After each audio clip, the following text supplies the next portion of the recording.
پیغمبر کے لیے آپ درود کی صورت میں دعا کرتے ہیں، خدا سے درخواست کرتے ہیں کہ اللہم صلی، اے اللہ، اے پروردگار تو رحمت نازل فرما، صلی درود بھیج، رحمت نازل فرما، اپنی برکتیں نازل فرما، علی محمد و آل محمد، محمد پہ اور ان کے آل پہ۔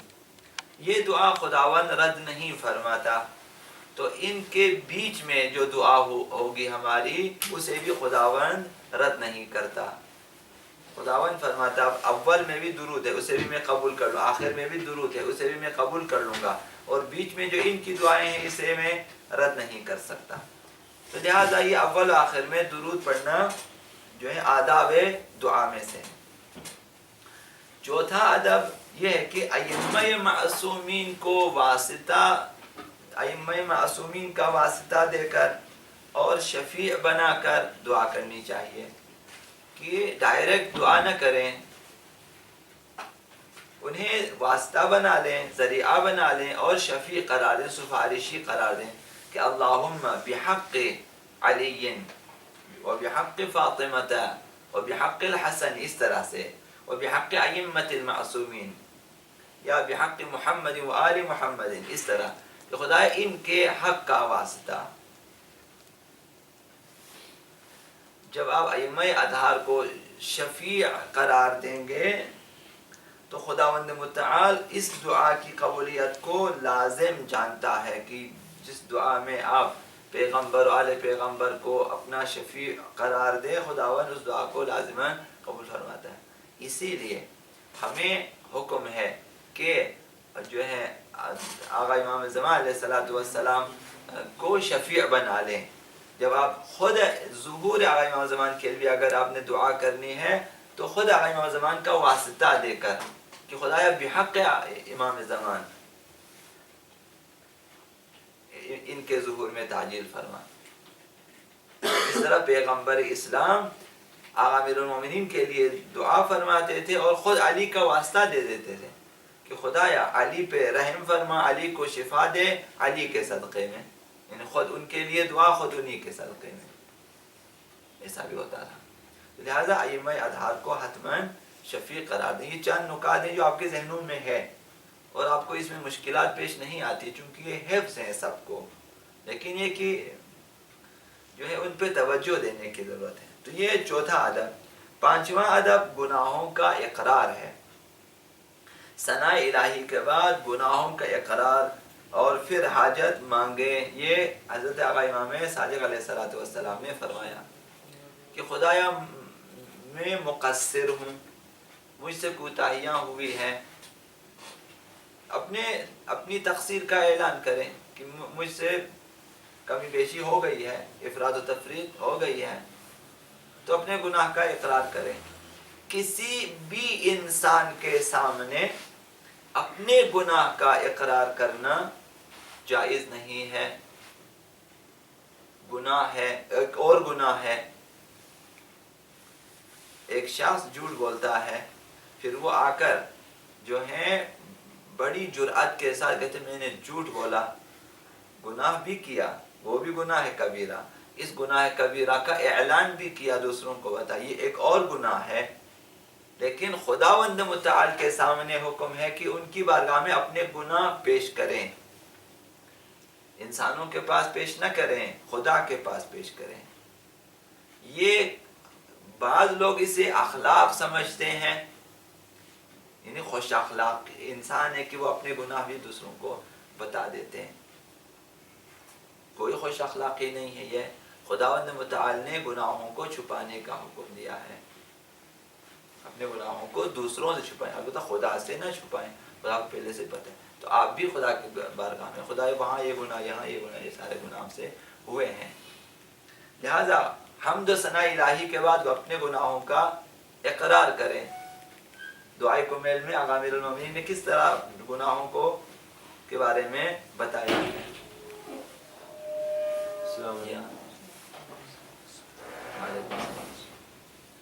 کہ میرے نفس نے مجھے دھوکہ دیا ہے، فغرنی بما اهوى واسعده على ذلك القضاء فتجاوزت بما جرى علي من ذلك بعض حدودك.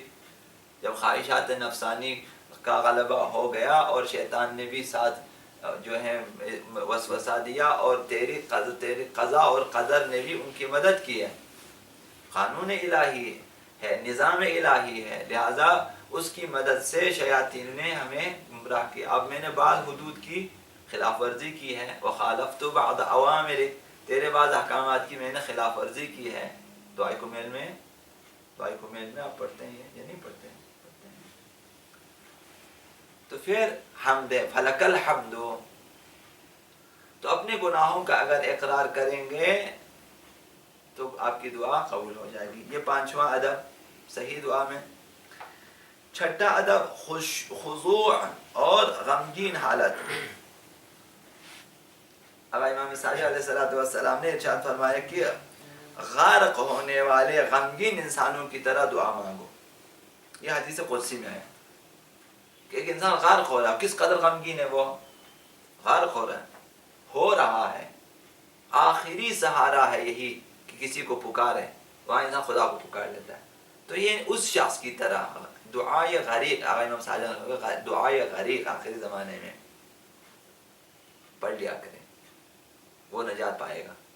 تو اس طرح سے غمگین دکھی انسان جو ہے اور غمگین، غم بھی ہے اسے، دکھ ہے، دل ٹوٹا ہوا ہے، اور باادب خضوع و خشوع کی حالت میں، نہ تکبر کی حالت میں، بے توجہ کی حالت میں. تو خضوع و خشوع کا خیال رکھیں دعا میں، بالکل توجہ کے ساتھ اور فروتنی تواضع اور خضوع و خشوع کے ساتھ جو ہے دعا کریں. یہ چھٹا ادب. ساتواں ادب 2 رکعت نماز. یہ آداب دعا میں سے، اگر آپ دعا کرنا 2 رکعت نماز پڑھیں.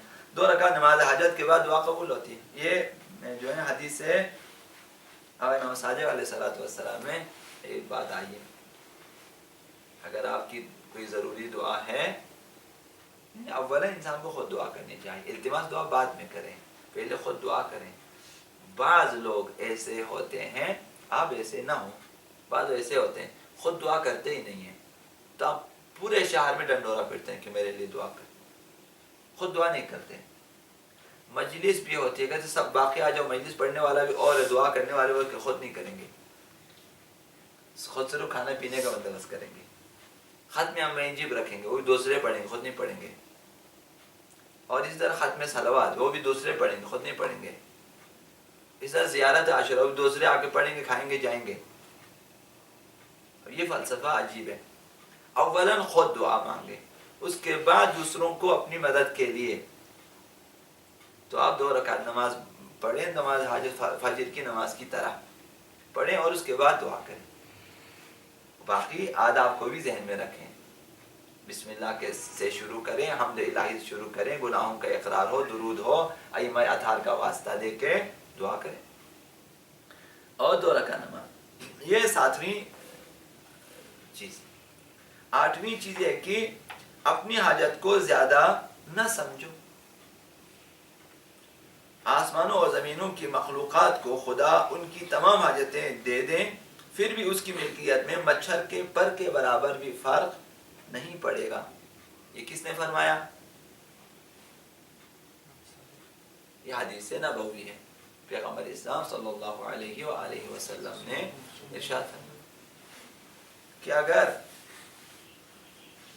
آسمانوں اور زمینوں کی مخلوقات کو خداوند ان کی تمام حاجتیں بھی دے دیں، کوئی حاجت نہ چھوڑے، پھر بھی مچھر کے پر کے برابر بھی خدا کی خدائی میں، خدا کی سلطنت میں، حکومت میں فرق نہیں پڑتا.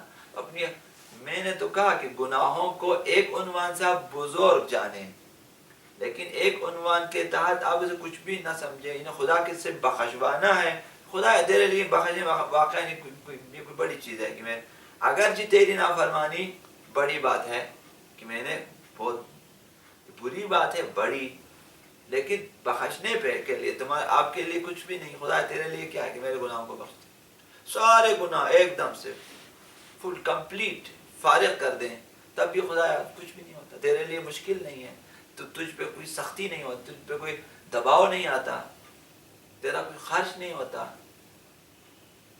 تو اپنے گناہوں کو بھی اس اپنی حاجت کو بھی یہی گناہ بخشوانے کی حاجت. اب خدایا میں تو اتنا بڑا تو کیسے بخشے گا؟ وہ بخش سکتا ہے ہر چیز. قیامت کے دن جو مطالبہ کرنے والے ہیں حقوق خداوند ان کے لیے بہت کچھ دے گا. حتیٰ وہاں بھی بخشوا. اگر یہاں پہ نہ بخشے وہاں جب پہنچے خداوند آپ نے دعا کی ہوئی ہے وہاں پہ خداوند ایسی چیزیں دکھائے اسے کہ یہ چاہیے یا اس کو سزا دوں. ہر انسان چاہے گا نہیں وہ دے اس کو چھوڑ دیں جہاں جانے چاہے مجھے کیا ہے مجھے تو وہ چیزیں چاہیے. وہ انسان خداوند کہ جو تو فارغ ہے ان کو بہت ساری چیزیں. یہ دعا بھی جو ہے ہفتے کی دعاؤں میں سے ایک دن کی دعا میں یہ چیزیں موجود ہیں جس میں نے ان پہ ظلم کیا ہے فلاں کسی کی آبروریزی کی ہے کسی پہ میں نے مارا. یہ چیزیں یہ ہفتے کی دعائیں جو ہوتی ہے اس میں ایک میں یہ دعا موجود ہے کہ خدایا تو انہیں اپنی طرف سے کچھ دے دیں اور مجھے فارغ کر دیں. خداوند ایسا کر سکتا. لہٰذا آپ کی حاجت ہے. آپ کو اگر پوری دنیا کا حاکم بھی بنائے خدا کا کیا جاتا ہے. ایسی دنیا جو ابھی ہے پوری دنیا صرف آپ کو دیں دوسروں کے لیے اسی طرح ہر ایک کو ایک دنیا بھی دے دیں خدا کا کوئی خرچ نہیں. لہٰذا اپنی حاجتیں بڑی نہ سمجھیں کہ اتنی بڑی حاجت خدا کسے دے گا. ہم لوگ تو سمجھتے ہیں کہ بیوی کو کھلانے کا مسئلہ ہو کہ بہت بڑی بات ہے کہاں سے کھلائے گا. سمجھتے ہیں کہ خدا کے پاس تو کوئی ایسا چیز ہی نہیں ہے کہاں سے کیسے. خداوند وَيَرْزُقُهُ مِنْ حَيْثُ لَا يَحْتَسِبُ ہے. خدا وہاں سے دے گا جہاں آپ کا گمان بھی آپ کے سارے کام ایسے نہیں ہوئے جہاں سے آپ کو گمان بھی نہ تھا لیکن آپ کا کام وہاں سے ہی حل ہو گیا. وہ نہیں ہوا. آپ نے کبھی سوچا تھا آپ کی نوکری ادھر لگے گی دیکھا ہو بابا ادھر لگ جائے. آپ نے سوچا ہوگا ادھر لیکن لگے ادھر. جی ہاں کبھی آپ نے شاید سوچا نہ ایسا ہو لیکن ہو جاتا ہے آپ کے کام. بہت سارے امور ایسے لیکن انسان اگر توجہ رکھیں پتہ چل جاتا ہے دیکھو جہاں سے میرا گمان بھی نہ تھا میرا کام حل ہو جاتا. خدا کے لیے یہ سوچنا ہماری طرف سے کہ کیسے یہ غلط ہے.